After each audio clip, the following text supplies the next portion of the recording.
So nandito na naman tayo, nagagalit na talaga ako. Sa mga hindi pa nabibiktima ng scam dyan ha, tandaan nyo to, lalong-lalo na to kasi may lumapit sa atin. Nagpa-advise tapos, alam nyo kung nasa magkano ang na-scam? Almost 300,000. Wow. Kung mayaman ka, sobrang yaman mo, okay lang yun, barya lang sa'yo yun. Pero yung kagaya nito na pinag-ipunan mo yung pera, paano ba siya na-scam ganito? Bilisan natin to, ano? Mabilis na to. Meron siyang nakilala, friend niya daw, online, Facebook ha. Naging kachat niya, mga isang buwan pa, nagpakilala na taga ibang bansa.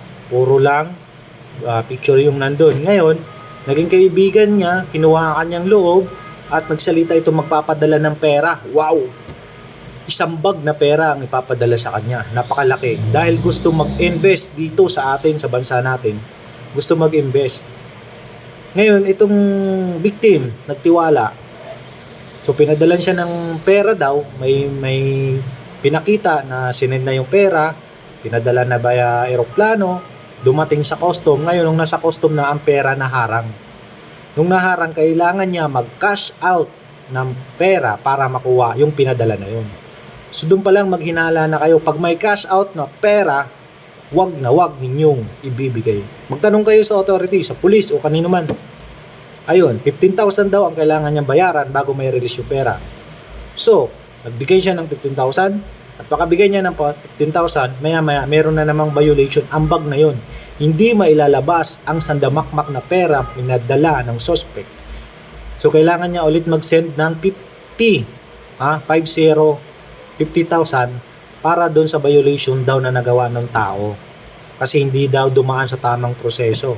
So, kagustuhan mo makuha yung pera na yun, nagbigay siya ng 50,000. Sa madaling salita, hindi niya pa rin nakuha. Ngayon, umabot na ng almost 300,000. Ayun, lumapit dito, ano may tutulong natin? Eh di yun na lang, sundan ng investigasyon. Kaya kayo, na mga hindi pa na-scam, lalong-lalo na yung pag may pera na involved, mag-isip kayo, magtanong muna kayo, huwag kayo masisilaw sa halaga na yan. Panigurado ako, baka ma-scam kayo.